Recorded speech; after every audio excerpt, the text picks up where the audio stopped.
Pastor Guaraci está lá em Boquim. Se esses irmãos lembram, Boquim está aqui em Sergipe, tá? Aqui reduzir, ó. Ó como a gente está distante, ó. Tá aparecendo aí, o azulzinho somos nós, tá bom? E fica ali no interior de Sergipe. Ah, agora eu perdi. Cadê Boquim? Ah, tá aqui. Tá bom? Boquim. Joia. Então ele vai contar alguns desafios e o que ele tem passado por lá. Saudações em Cristo, amados irmãos, aqui. Até aqui o Todo-Poderoso continua nos ajudando com a sua infinita graça e misericórdia sobre nossas vidas e sobre aqueles que têm ouvido a palavra de Deus. Louvamos a Deus pelas nossas vidas, por vossas vidas, pois têm sido instrumentos nas mãos do Deus vivo para participarem dessa obra missionária aqui no Nordeste, orando e contribuindo com todo amor e sacrifício.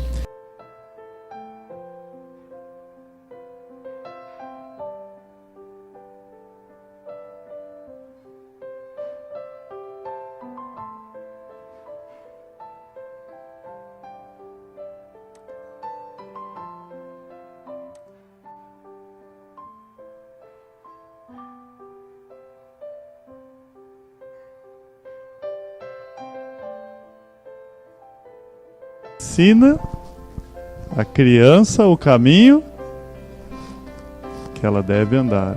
E até quando envelhecer, onde está isso? Provérbios 22:6.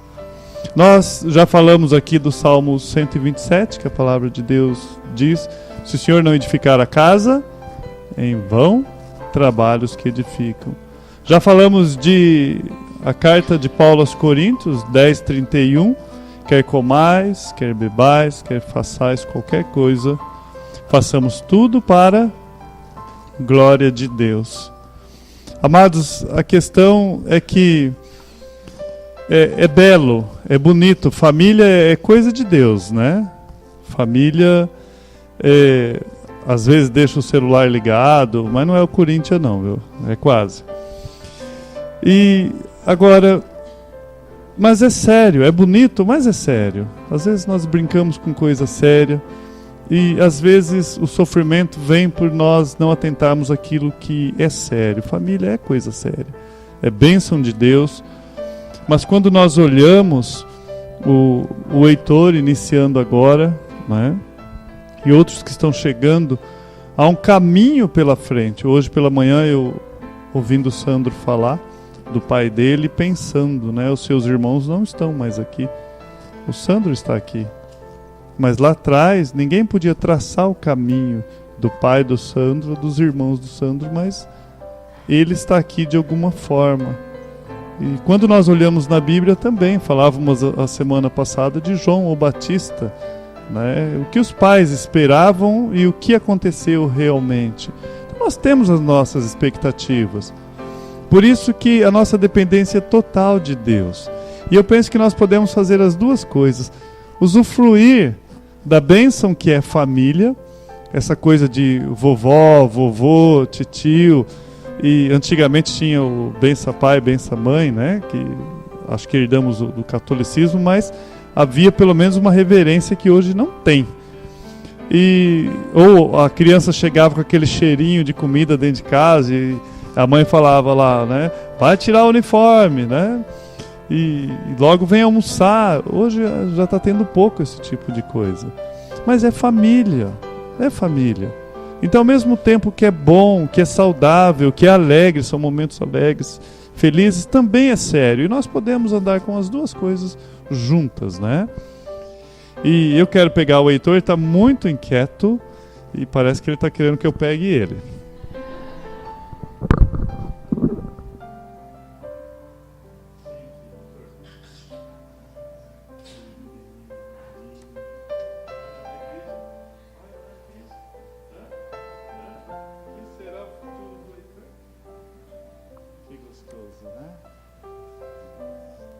Esses são seus irmãos, Heitor. Olha aí. Amados, uma coisa é certa, nós não devemos temer, porque o futuro é Deus. O futuro é Deus. Nós, como igreja, nós não devemos negligenciar os nossos filhos, as nossas crianças. Devemos amá-los cada vez mais e cuidá-los. E na admoestação, nos caminhos que Deus nos ensinou, levar eles também. Vamos ficar em pé, vamos orar pelo Heitor, pela família. Coisa linda. Pai bendito, eis nós aqui. Ó Pai, quem poderia dizer desse dia, quem poderia dizer que a Laura e o Renato teriam mais um filho? O Senhor poderia. Ó Pai, porque todas as coisas estão nuas e patentes diante de Ti. Não há nada que o pegue de surpresa. Mas nós queremos, ó Pai, através das nossas vidas, glorificar Seu santo nome, através dos nossos filhos, na dependência total de Ti. Ó Pai, ajude a Laura, o Renato, e não somente com o Heitor, ó Pai, com os seus filhos. Cuide do pequeno Felipe também, ó Pai, do Davi. E, ó Senhor, por graça, o Senhor possa estar conduzindo essa família nos caminhos do Senhor. A nossa história está sendo contada. E nós estamos aqui em total dependência do Senhor. Colocamos aqui o Heitor, ó Pai, diante da igreja. Nós chamamos isso de apresentação. Mas às vezes perde o sentido, porque a igreja já conhece o Heitor. Ó Pai, mas ao mesmo tempo nós chamamos de consagração, que é no sentido de declarar a nossa dependência total a Ti. Ó Pai, no sentido de colocar essa criança diante do Seu altar. Ó Pai, proclamando que nós dependemos de Ti para educar essa criança, para dirigi-la no Senhor, ó Pai. Te agradecemos essa noite, tudo isso em nome do Seu Filho Jesus. Amém e amém. Prontinho, nós entregamos a Deus e Ele devolve e vai conosco cuidando. E aí, eu trago essas crianças aqui na frente? Você quer vir, Lolo? Então vem as crianças para a gente orar por elas.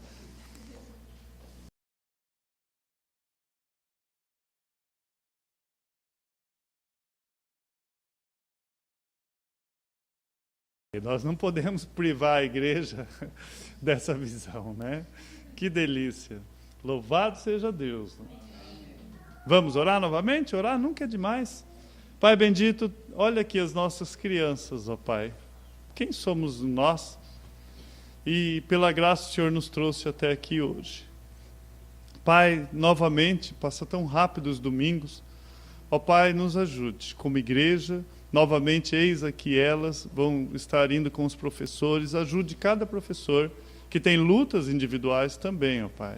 Sê com eles. Ó Pai, que eles possam entender a grandeza que é levar a sua verdade a esses pequeninos. E por graça, aonde nós não podemos alcançar, ó Pai, que é a sua palavra, alcance o coração de cada pequenino. Te agradecemos essa noite, em nome do Seu Filho Jesus. Amém e amém. Prontinho. Lá no vídeo eu vejo todo mundo que fecha o olho, viu? Aqui eu não vejo, mas lá eu vejo.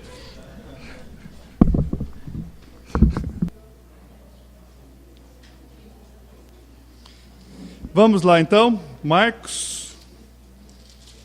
Nós estamos estudando o Evangelho de Marcos. Eu desafio você a abrir no capítulo 5 do Evangelho de Marcos.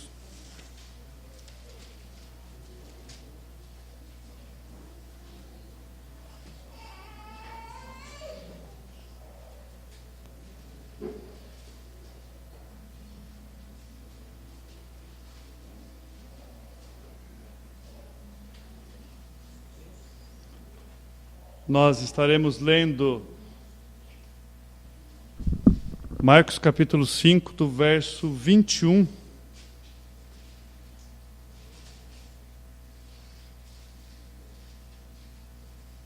ao 43. Obrigado, vovô Roberto.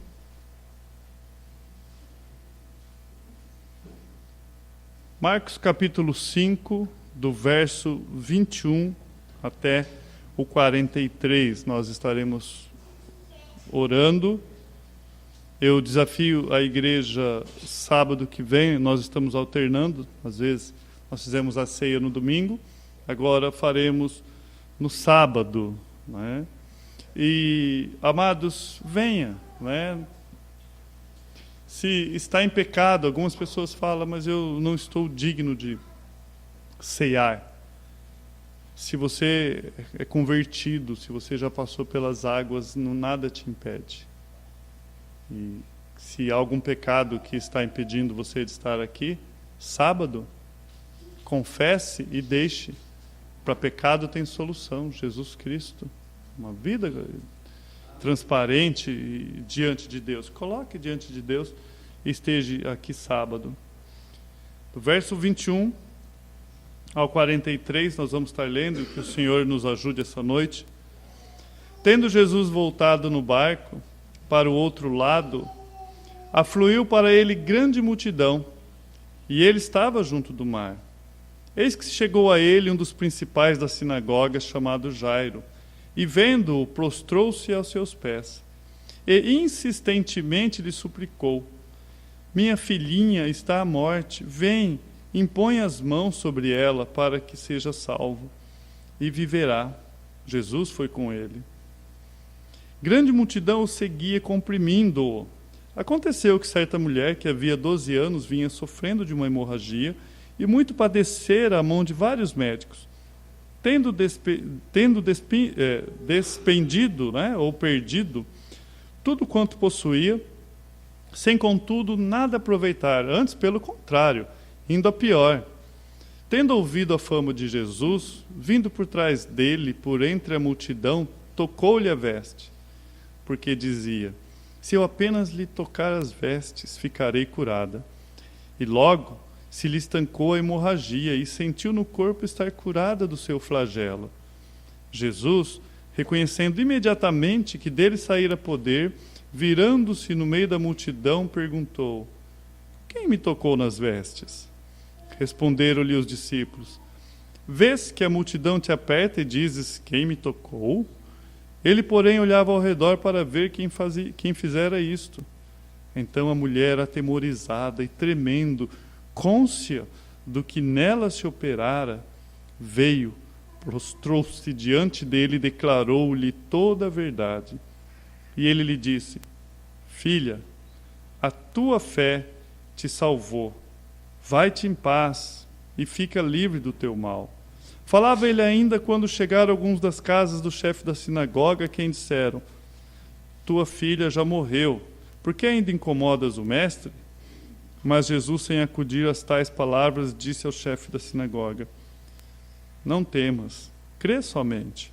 Contudo, não permitiu que alguém os acompanhasse, senão Pedro, os irmãos Tiago e João. Chegando à casa do chefe da sinagoga, viu Jesus o alvoroço, os que choravam, os que pranteavam muito. Ao entrar, lhe disse: por que estáis em alvoroço e chorais? A criança não está morta, mas dorme. E riam-se dele. Tendo ele, porém, mandado sair todos, tomou o pai e a mãe da criança e os que vieram com ele, e entrou onde ela estava. Tomando-a pela mão, disse: Talitá cumi, que quer dizer: menina, eu te mando, levanta-te.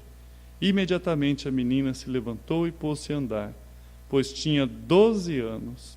Então ficaram todos sobremaneira admirados, mas Jesus ordenou-lhes expressamente que ninguém o soubesse, e mandou que lhe dessem de comer a menina. Vamos orar essa noite. Pai bendito, ó Deus, obrigado por essa semana. Obrigado pelo seu cuidado, pela sua palavra. Ó Deus, nós sabemos que é a sua palavra que é viva e eficaz. Nós sabemos que é ela que discerne as intenções do coração. Nós sabemos que ela é apta para nos corrigir naquilo que é necessário. Ó Pai, nós sabemos que ela é assim porque ela é a tua palavra.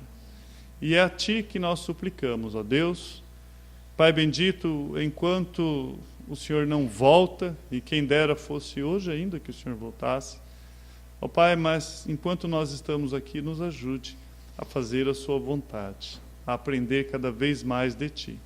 Eu te peço, Pai, fale conosco essa noite, por graça. Pai, não porque merecemos, mas por sua graça. Fale conosco mais uma vez. Te agradecemos em nome do seu Filho Jesus. Amém e amém.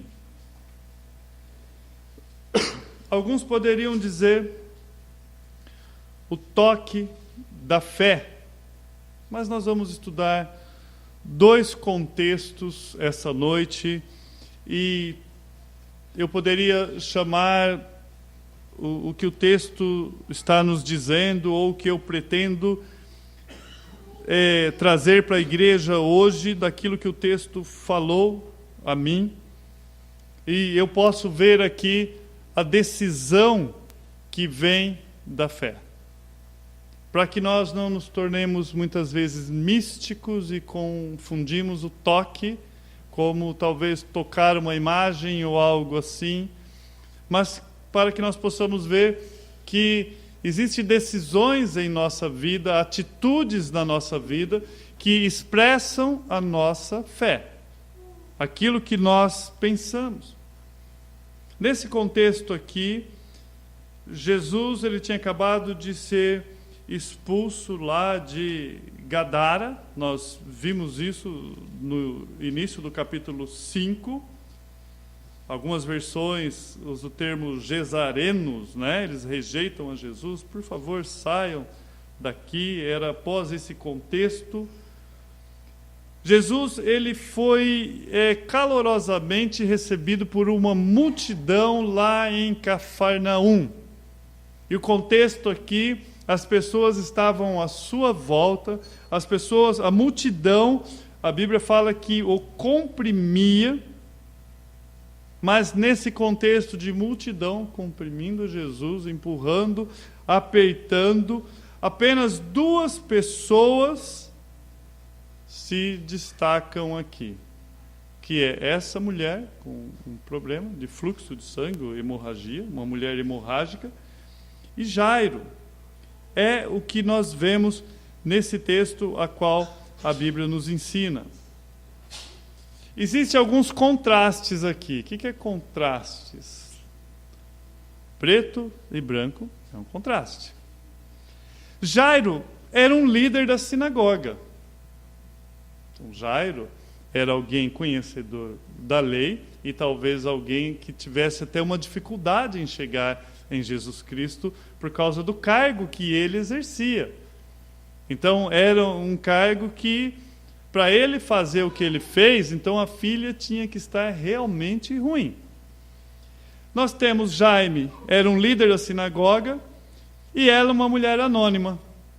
Enquanto nós tínhamos alguém que era conhecido, líder da sinagoga, o outro contraste que é uma mulher anônima.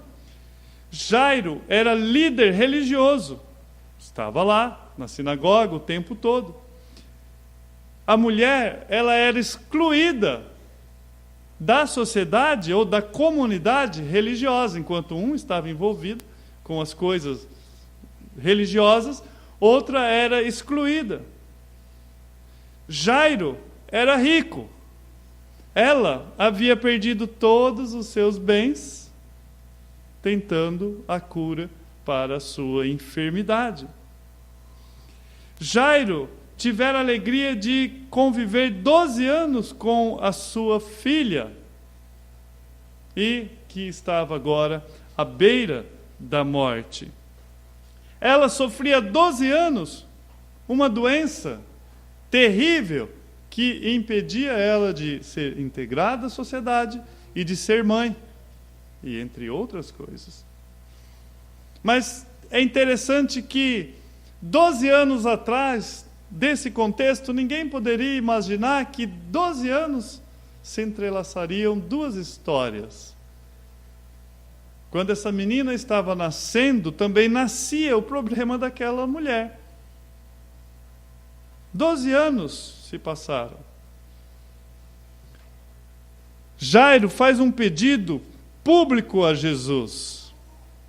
Jairo era conhecido, Jairo era chefe da sinagoga, e ele chega publicamente e ele faz um pedido a Jesus. Ela se aproxima de Jesus anonimamente, com um toque silencioso. Esses são os contrastes. Jesus atende ambos, mas atende ela primeiro. Jesus atende ambos. Nós vimos alguns contextos aqui, ou algo que nós podemos extrair do texto que nos ensina, quando nós lemos o verso 26, é uma fé nascida do desengano. Ou seja, ela já estava desenganada, não havia o que fazer. E de alguma forma, essa situação levou ela a exercitar a fé, a tomar os seus passos, tomar as suas decisões. Eu procuro estar sempre lembrando de agradecer a Deus, porque existem dias da nossa vida que são dias difíceis. Existem noites que são mais noites para todos nós. Existem noites que são fúnebres. Existem tempos em que nós sofremos problemas familiares, enfermidades, mas eu procuro estar sempre com o coração grato, porque quando eu lembro daquilo que nós já passamos, eu posso falar nós, porque todos nós, e você pode se incluir, e tempos difíceis, eu fico olhando e falo, Pai, obrigado, porque o Senhor tem nos privado disso, e que para que eu possa aprender alguma lição, que eu não seja como o salmista diz, que não seja como cavalo que precisa pôr freio na boca para tomar a direção, que eu não precise disso, Pai. Que eu possa levar uma vida diante dos seus desígnios. Mas eu te agradeço, falava com o Ramon hoje, fazemos parte da minoria que temos água encanada, que temos saneamento, que temos asfalto, que temos alimento e abundância. Mas essa mulher, o que levou a ela a exercitar a sua fé, ou colocar a sua fé em prática, foi exatamente o desengano. E alguns usam, e não é um versículo isso é um dito popular, que diz assim, se não vem por amor, vem pela dor, né? Isso não está na Bíblia. Mas não quer dizer que Deus não usa contextos. Nós vemos na Bíblia que Deus usa formas para poder estabelecer a sua vontade e se comunicar ao homem a sua vontade. Você poderia usar isso lá para Jonas, não foi isso? Deus falou, você vai. E uma das formas de corrigir-nos é Deus interagindo. Aliás, Ele não interage, Ele nos direciona, como um pastor direciona as suas ovelhas. Mas a palavra de Deus fala nem por força, nem por violência, mas pelo meu Espírito. O Espírito Santo, Ele vem, Ele trabalha, e toda correção que vem de Deus, ela é didática, ela não é confusa, porque Deus não é um Deus de confusão. Ele vem e Ele fala conosco. Então, o que levou essa mulher foi o fato dela padecer. Segundo ponto que eu vejo é no 28. É uma fé reflexiva. Ela começou a pensar, poxa, se eu apenas tocar o Mestre, eu preciso fazer algo quanto a isso. Ela começou a refletir sobre aquilo. Uma fé resoluta também nós vemos. Ou seja, ela ouviu a fama de Jesus e ela foi. E ela decidiu, ela não ficou lá apenas parada. Uma fé sincera, uma fé que estabelece contato com Cristo. Uma fé que confessa em público no final. O resultado dessa fé foi uma confissão em público.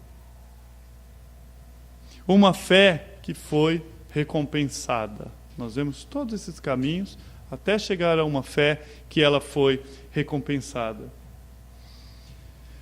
Agora, nesse contexto, a atitude da fé começa como? Começa com a consciência de uma grande necessidade.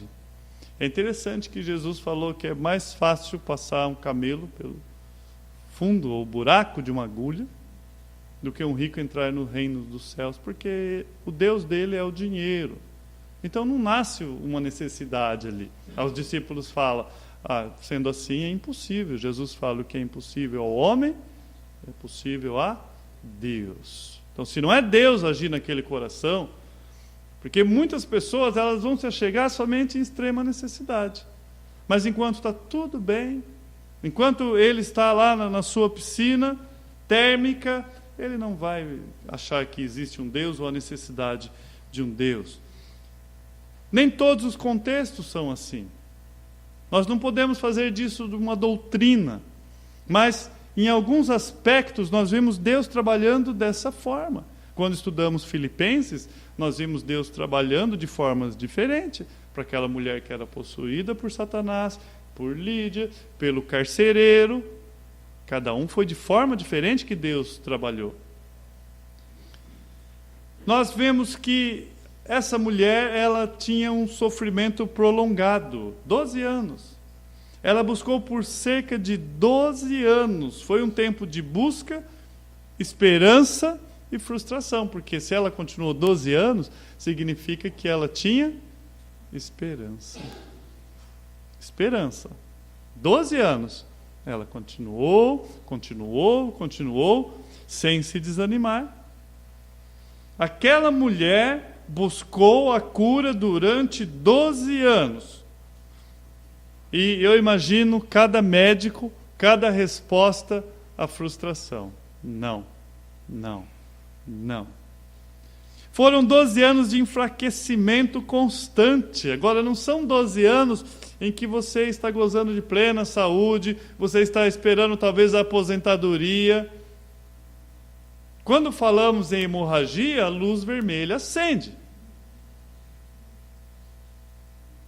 Então foram 12 anos de enfraquecimento constante, anos de sombras espessas da alma, lágrimas, noites mal dormidas, sofrimento sem trégua, porque ela tinha que levantar no outro dia e entender que ela ainda tinha aquele problema, e não bastasse um problema físico.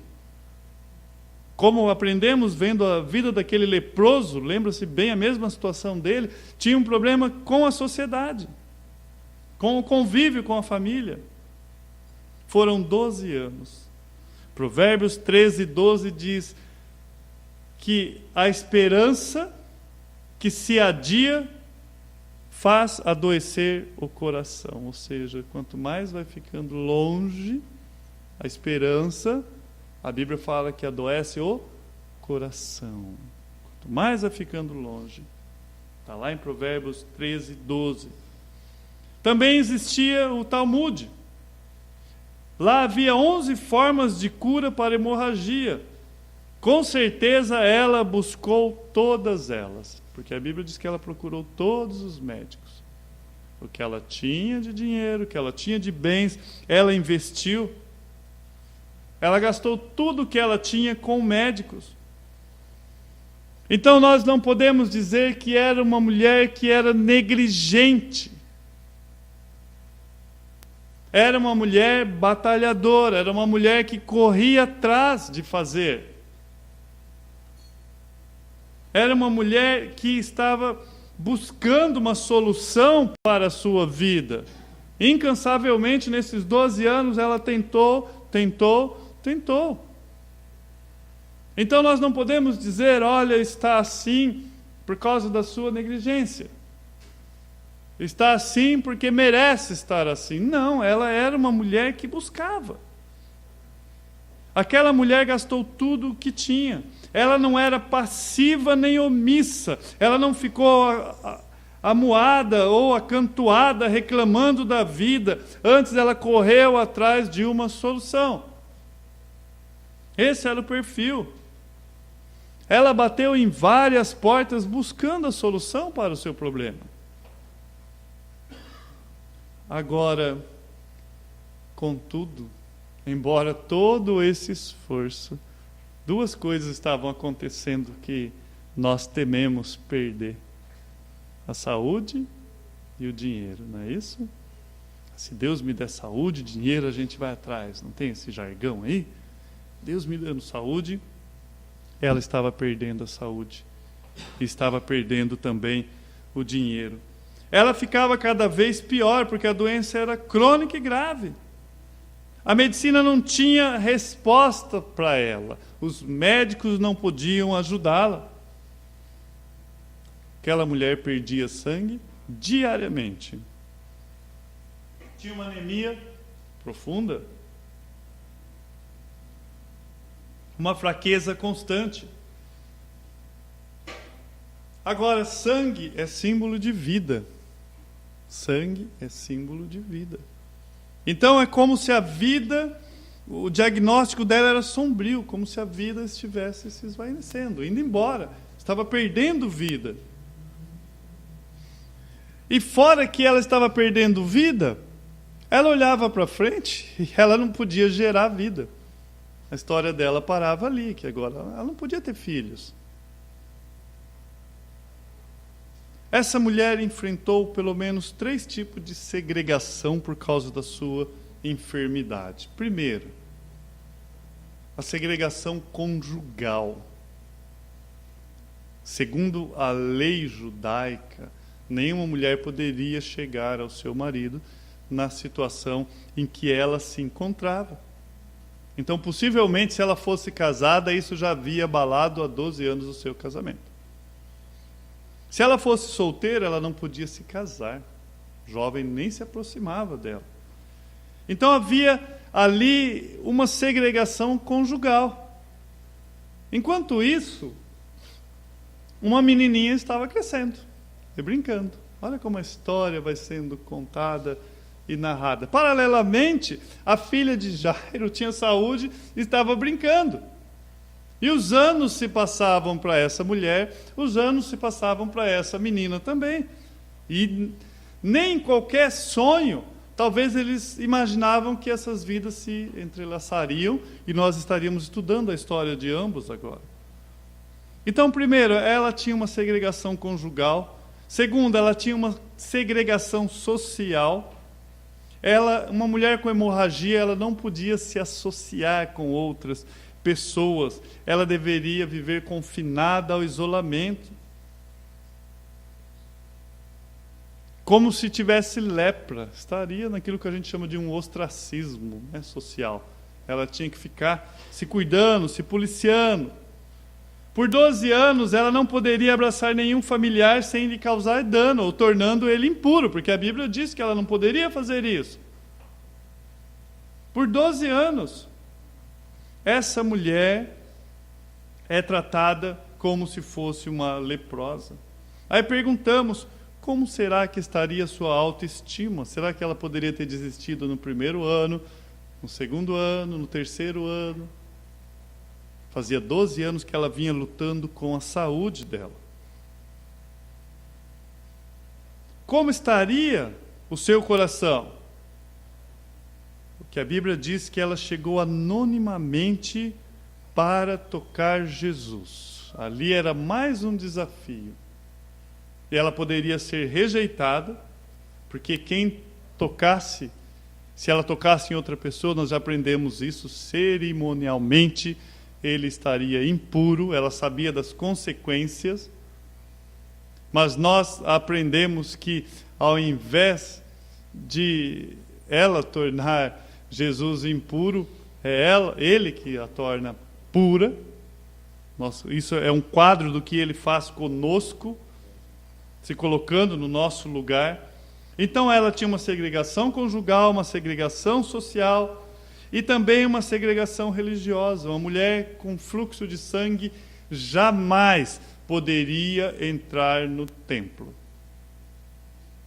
E talvez Jairo pudesse até conhecer ela, porque 12 anos, ainda mais alguém que é chefe da sinagoga, poderia até dar algumas instruções. Olha, evita ficar perto de fulana lá, para que você não se contamine. E quando Jairo vê essa mulher chegando, a Bíblia não diz, mas se ele conhecia e sabia do problema dela, então Deus já teve que começar a tratar outro problema lá com Jairo. Porque agora nós vamos ver que Jesus larga ele em segundo plano e vai atender a essa mulher. Então era uma segregação religiosa, ela não poderia entrar em nenhuma sinagoga para adorar. Ela estava proibida de participar de culto público, visto que ela estava em constante condição de impureza ritual. Nós vimos isso lá em Levítico capítulo 15, quando falávamos do leproso. Era considerada impura, portanto impediria de participar até das festas e dos cultos. Essa era a situação dessa mulher, e esse era o contexto quando ela ouviu falar de Jesus. Quando ela ouviu falar de Jesus, esse era o contexto dela. Agora, a atitude, decisão ou toque da fé acontece nesse momento, quando ela está desiludida, quando ela já gastou todo o dinheiro, quando a saúde está indo embora. É nesse momento. Amados, esse quadro, e não tem como dar volta, não tem como esconder isso. Isso é uma realidade na minha vida, na sua vida, na nossa vida.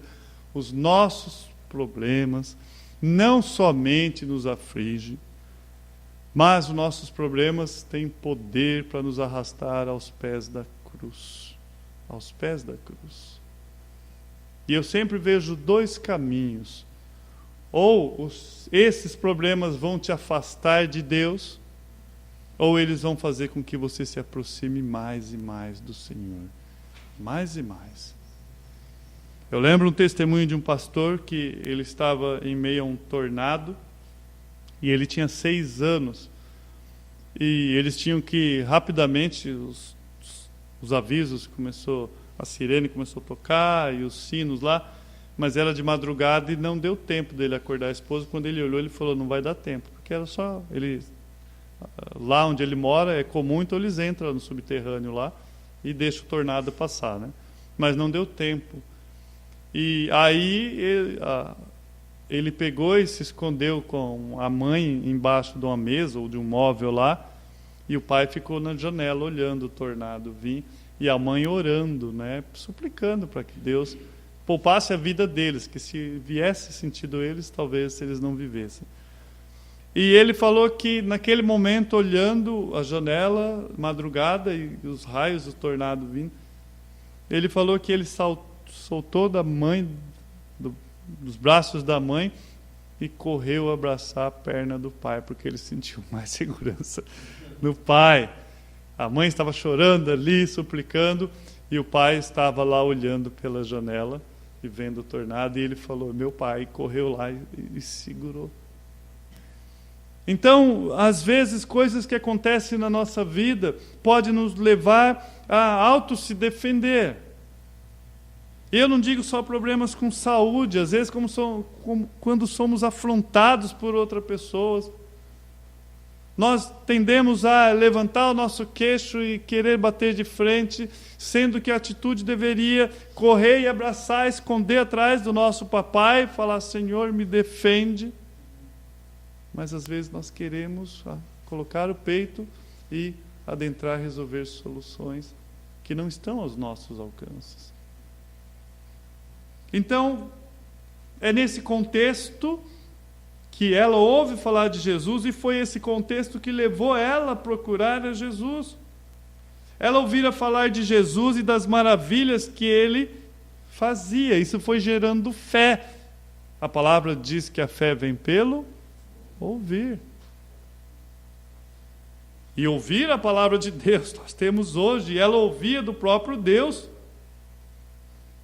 O que ela ouviu produziu tal espírito de fé que dizia para si: se tão somente eu tocar-lhe a veste, serei curada. É o que ela dizia. Hoje, um falso evangelho que quer levar Jesus à força às pessoas, abrir a goela abaixo e socar Jesus lá.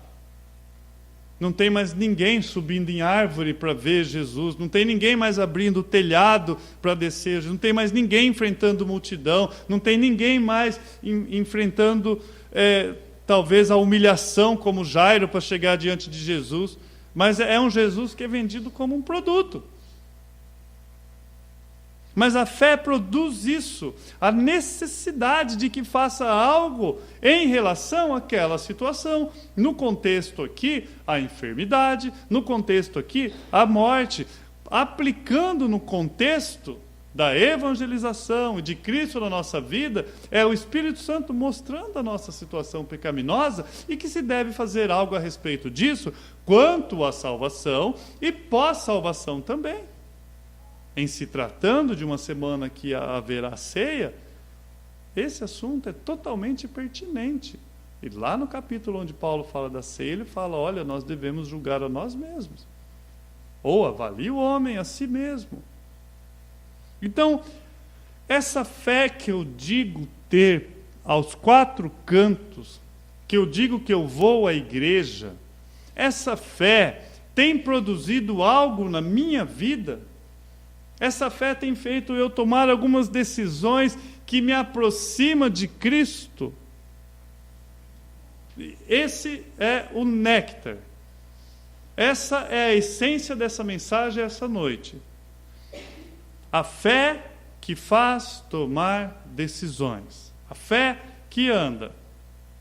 Poderia voltar lá em Gênesis 5 e mostrar Enoque andando com Deus. A fé que nos faz andar com Deus, a fé que nos faz aproximar de Deus. Agora, Jesus frequentemente estava em meio à multidão. E lá estava Jesus em meio à multidão, e ela pensou: olha, se eu somente tocar, e ela poderia ficar nisso. Eu estava conversando com o Dani, e contando para ele o seguinte, falando: Dani, meu primeiro emprego, eu tinha tanta vergonha, que o homem lá, era o Furquinho o nome dele. Seu Furquinho, ele tocava na igreja instrumento de sopro, ele tocava sax, clarinete, e ele ensinava música, flautinha para nós. Ele falou: vai amanhã lá que eu arrumo um emprego para você. Né? Eu tinha 12, 13 anos. E eu fui lá com a minha irmã, com a Marilei, e cheguei no portãozão de madeira, assim, tinha a campainha por fora. E eu tinha tanta vergonha, eu não queria enfrentar aquele homem, eu tinha vergonha. Que eu peguei com a unha e cutuquei a campainha, fez aquele barulhinho de ir e voltar, mas não tocou lá dentro, né? Tec. Estava mentindo. Tec, de novo. Falei: ó. E ela não escutava, porque ela pensava: tá lá dentro, né? Da gráfica, era uma gráfica. Mentira, eu estava mentindo. Por quê? Eu não queria tocar a campainha e enfrentar aquele homem. Tinha vergonha, timidez. E aí, Deus, né? Aí ele, por coincidência, ia abrir no portão, falou: vocês estão aqui, né? E aí arrumou emprego para mim. Agora, se eu tivesse ficado só lá, eu vou tocar a campainha, nesse meu caso, houve uma ação da graça de Deus, mas se não é a ação da graça de Deus na minha vida, eu estava até hoje lá ameaçando tocar aquela campainha. E quantos de nós ameaçamos, queremos? Se ela tivesse dito, só pensado: se eu tocasse nas vestes dele, mas ela tocou e foi curada. Então não adianta sair daqui essa noite falando, quem sabe, talvez, quem dera eu faço, tome tal atitude que a Bíblia tem dito para mim fazer, e vou fazer pela fé. Não adianta só isso. A fé nos leva à prática real, foi o que ela fez. Por providência divina, o Deus trabalhando nas nossas vidas, nós somos levados a Cristo por causa de um sofrimento, de uma enfermidade, de uma dor, de um casamento, de algo que nos aflige. Isso acontece. Agora, Jesus estava entendendo, aliás, me perdoe, Jesus estava atendendo a uma necessidade quando ela chegou. Qual que era? Quem que chegou primeiro na fila? Jairo. Jairo podia falar, moça, ó, pega a fichinha lá. Não é assim não. Pega seu número lá e espera aparecer no painel, porque eu estou na frente. Jesus estava atendendo essa necessidade. E era algo urgente, ele estava indo com Jairo. E também a sociedade podia olhar que ele era um homem importante. Então, espera aí, quem? Você sabe com quem você está falando, mulher? Mas não é esse quadro que nós vemos. Jairo era um homem importante, sim, mas Jesus estava indo com ele, mas ele para cuidar daquela que ele vai chamar de filha. Jesus para e dá atenção a essa mulher. Em 1912, se você vivesse lá, e no dia em que naufragou o Titanic, você pegasse o jornal The American, ou o Americano, você leria a seguinte manchete: a morte de John Jacob Astor e mais 1.800 pessoas. Para quem escreveu essa notícia, esse Jacob aqui era mais importante do que 1.800 pessoas na visão dele. Morreu 1.800 pessoas, mas o que importa é que morreu. Mas para Jesus não. Para Jesus não. Ele parou e foi atender essa mulher. Amados, sabe quando que acontece a nossa atitude de fé, o nosso toque de fé, você dê o nome o que quiser, é quando Jesus passa a ser o seu maior objetivo na vida. A Bíblia mostra aqui que ela fez porque ela sabia da necessidade que ela tinha de Cristo. E eu pergunto, que é uma questão de valores, que valor tem Jesus para você e o quanto você busca? Porque se não tem valor, não tem busca. Nesse caso, ele passou a ser tudo de mais precioso que havia para ela. E nós hoje, através das Escrituras, conforme nós vamos aprendendo, conforme a Bíblia vai elucidando, vai mostrando para nós quem é Jesus, nós vamos amando cada vez nosso Mestre. Isso deve nos produzir um desejo, uma realidade na nossa vida, quando Ele diz, sem mim nada podeis fazer, um desejo de buscar o nosso Mestre. O toque da fé acontece quando o contato pessoal com Jesus passa a ser seu maior objetivo. Então você quer buscar a Cristo. E eu vou destacar 4 fatos aqui. Em primeiro lugar, muitos comprimiam a Cristo, mas poucos foram o toque da fé. Quantos que tinham lá? Imagina, aquelas pessoas apinhadas, se podemos usar esse termo, sobre Jesus, quantas pessoas haviam ali juntos, mas poucos poderiam tocá-lo pela fé, que foi como essa mulher, ou ter uma atitude verdadeira de fé. Jesus frequentemente estava no meio da multidão. Muitos seguem Jesus pela curiosidade, mas Jesus conhece aqueles que exercitam a sua fé. Muitos seguem a Jesus por N motivos, inclusive por causa de pão. Mas Jesus sabe aqueles que têm exatamente a verdadeira fé para com Ele. Então, Uma multidão o aperta, mas só uma mulher o toca. Foi o alcance da sua fé, não o toque da sua mão que lhe assegurou a cura que ela buscava. Foi a sua fé. Não foi o toque da superstição, mas da fé. É pela fé que nós cremos que vivemos, permanecemos, andamos, vencemos. Pela fé que nós temos descanso, que nós podemos deitar e dormir e saber que existe um Deus que trabalha enquanto nós dormimos. É só quando nós aplicamos essa fé, quando você dobra o seu joelho, quando você busca verdadeiramente a Deus, através da pessoa de Jesus Cristo, é que você vai ouvir a voz dele dizendo: quem me tocou? Esse é o quadro. Esse é o quadro. Aos domingos, a multidão ou multidões vêm e vão à igreja. Mas aqueles que são encontrados chorando por seus pecados, regozijando-se em Cristo pela salvação, pela ótica dessa passagem, nós podemos ouvir Jesus dizendo: quem me tocou? Quem me tocou? Quem realmente está colocando a sua fé em prática? Alguns vão para orar, mas não há uma decisão de fé, não há mudanças, não há o toque da fé. Outros se assentam ao redor da mesa do Senhor, mas não têm comunhão com Cristo. São batizados na água, e não no batismo do Espírito Santo, que eu quero dizer conversão, e não aquilo que os neopentecostais pregam. Comem pão, bebem vinho, mas não se alimentam de Cristo. Cantam, oram, ajoelham, ouvem, mas isso é tudo. E vão para as suas casas. Quantas pessoas acontece isso? Entra e sai do mesmo jeito. E aí você faz parte daquela multidão ali. Daquela multidão. Está apertando, fui embora. A pergunta seria, na igreja hoje, na nossa e em toda a igreja, qual seria o maior número? A multidão que comprimia Jesus ou pessoas que tocam pela fé? Ela tocou Jesus sob grande dificuldade.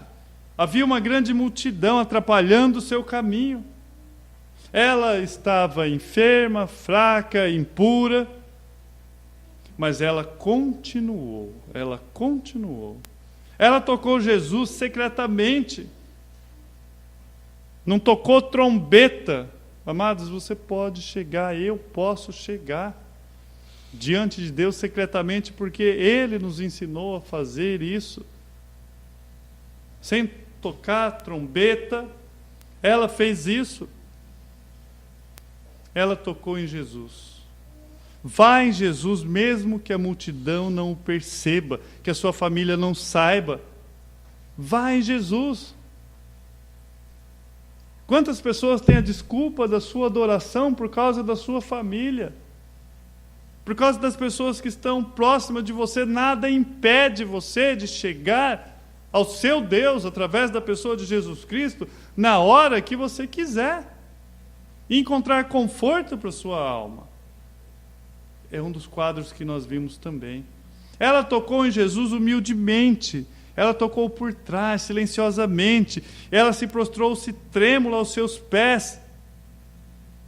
Como nós aprendemos a semana passada, quando nós nos humilhamos, Deus nos exalta. É Ele quem faz. Ela não tocou João, Pedro, Tiago, não. Mas foi Jesus que a curou e a libertou do seu mal. Sua cura foi imediata. A cura que ela tentou durante 12 anos em vão, que os médicos não puderam fazer nada, imediatamente ela foi curada. Amados, esse quadro nos relata que, por mais vil que é o pecador, nós encontramos cura para os nossos pecados em Jesus Cristo. Conversava com o irmão João no final do culto, não sei se foi essa semana que passou, na outra, e falava para ele: ei, irmão João, Quando você canta, ó quão cego eu andei, muito perdido, vaguei, longe, longe do meu Salvador, para você essa canção é diferente, não é? É diferente, não é? Eu choro. Se nós não temos uma noção de onde nós viemos, é só uma música. É só uma música. Eu falava com a Débora. Pai, a gente está repetindo música. Eu falei, eu vou reunir a equipe de louvor e quero fazer uma chamada de vocês, de qual música vocês sabem de cor, por completa. Porque às vezes nós estamos lá e nós sabemos alguma que você usa durante o seu dia. Cantamos Ebenezer. Será que você fala fonte, tu de toda a bênção, verdadeiramente sabendo o que você está falando? Eu perdido, procurou-me longe, longe. Onde você estava quando Deus te achou? Então nós louvamos diferente quando nós entendemos da onde nós viemos. Ó, consegue eu andei, muito perdido eu vaguei. Foi na cruz. Nós não cantamos, nós não louvamos a Deus. Foi lá que eu vi o meu pecado. Foi lá.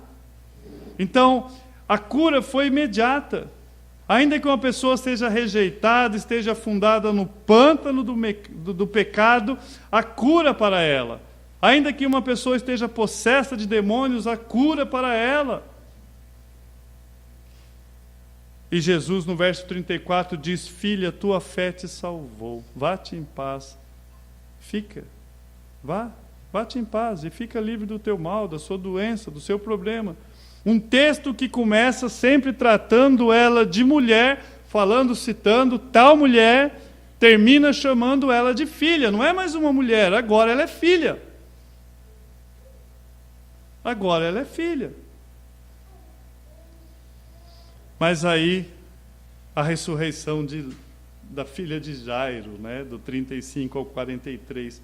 No verso 35 você lê assim: falava ele ainda quando chegaram alguns da casa do chefe da sinagoga, a quem disseram: tua filha já morreu, por que ainda incomoda o mestre? Então vamos pensar no contexto. Lá está Jairo.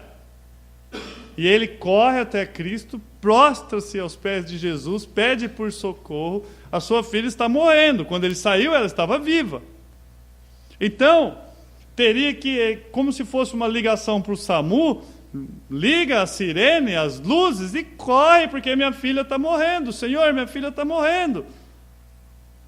E Jesus acompanha ele, não sei a que toada que eram os passos, e de repente Jesus para atender aquela mulher que era impura. Que lição para Jairo, que lição para Jairo. O que será que passou na mente dele naquele momento? Senhor, minha filha está morrendo. Ele não disse, mas será que ele não pensou isso? E quando Jesus termina de fazer esse milagre, o que Jairo ouve? Sua filha está morta. Sua filha está morta. A Bíblia diz que falava ainda quando chegaram alguns da casa da sinagoga, lá do chefe da sinagoga: tua filha morreu. Mas Jesus, sem acudir às tais palavras, no verso 36, disse ao chefe da sinagoga o quê? Não tema. A menina parecia ter uma perspectiva de cura, enquanto a mulher estava doente. Quando começa, dava a impressão seguinte: a menina está doente. Só isso, tem uma perspectiva de cura. Mas o quadro aqui, a mulher foi curada e a menina morreu. Esse é o quadro. Nós quase que podemos dizer: a menina teve que renunciar à ajuda para que Jesus pudesse dedicar-se à mulher. Já viu aqueles desenhos ou filme de super-herói em que o vilão, ele pega duas vítimas, uma em cada mão, e fica segurando assim, não é? Para que o mocinho ou o herói possa salvar um ou outro? Não, esse quadro aqui, talvez alguém possa enxergar dessa forma, mas não quanto a Cristo. Não quanto a Cristo. Nós quase poderíamos dizer: a menina teria que renunciar. Jesus poderia ter se concentrado primeiro a menina, que era uma emergência, depois vir, o que é para quem estava 12 anos? Daquele jeito, o que seria esperar mais uma hora que ele fosse curar a menina lá? Não seria a nossa ótica, Senhor? Cure a menina, que é uma emergência, e volte para essa mulher. 12 anos e um dia, o Senhor pode curar ela até amanhã, ela vai ficar muito grata. Mas não é essa a ótica de emergência do nosso Mestre. Amados, isso tem tanto ensinamento. E nós confiarmos que o nosso relógio não é o relógio de Deus. Que a forma de Deus trabalhar não é a nossa forma que a gente muitas vezes espera. Que às vezes você, como os discípulos, deixa o barquinho lá para Jesus ir te seguir. Quando você vê Jesus chegando lá sobre as águas, costumo dizer de Deus 2.0, né? Que o carro dele era os pés dele. A forma de Deus trabalhar nem sempre é a nossa.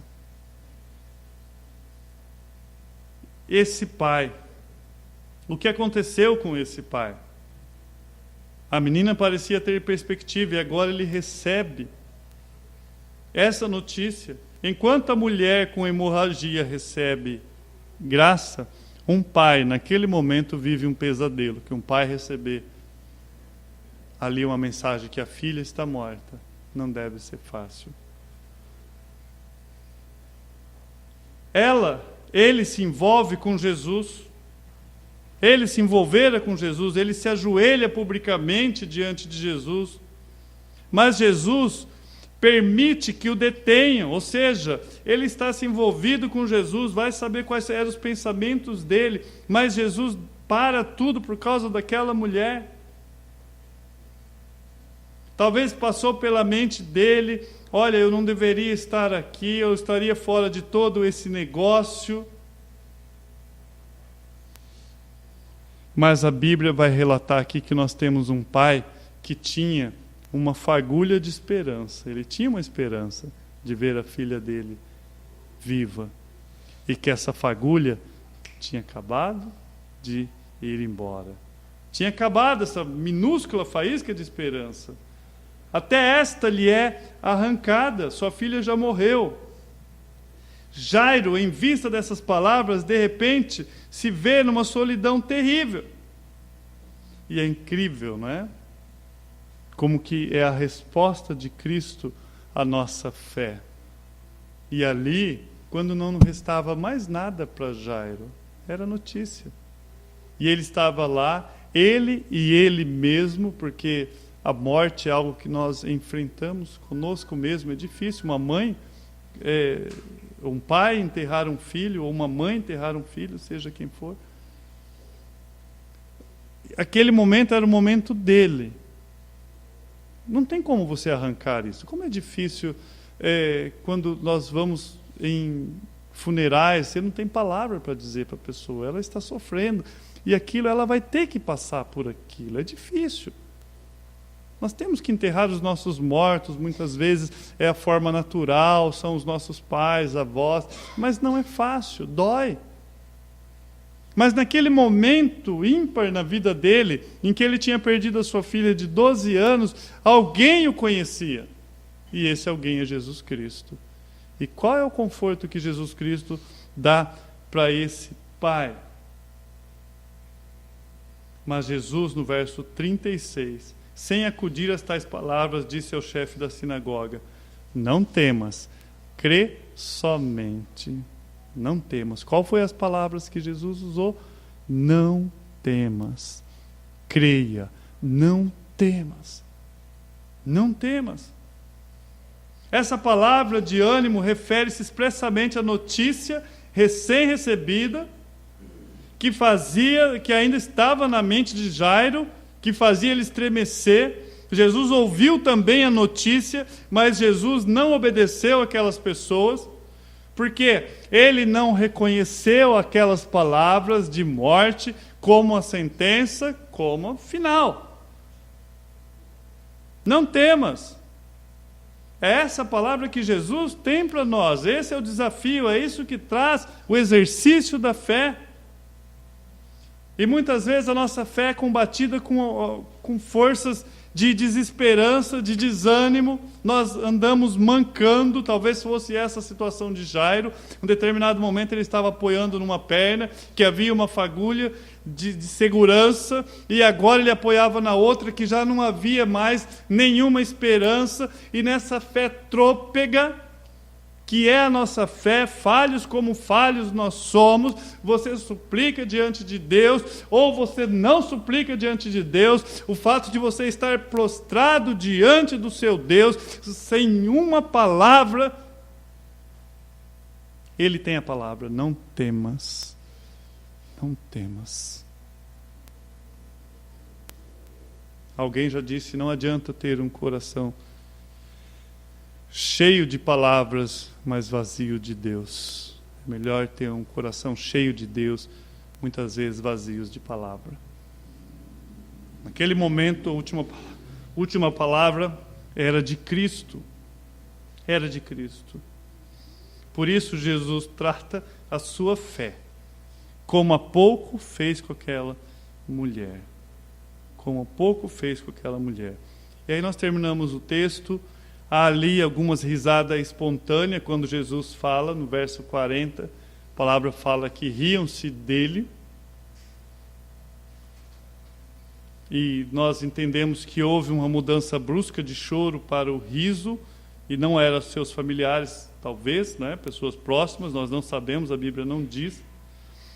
Mas a questão aqui é que eles riam, porque eles imaginavam que ela estava realmente morta. Elas não sabiam que Jesus sabia. Essa que era a diferença. Amados, e outro quadro que eu vejo aqui. Nenhuma casa continua enlutada quando Jesus entra. Amém. Nenhuma casa continua enlutada com a presença do nosso Mestre.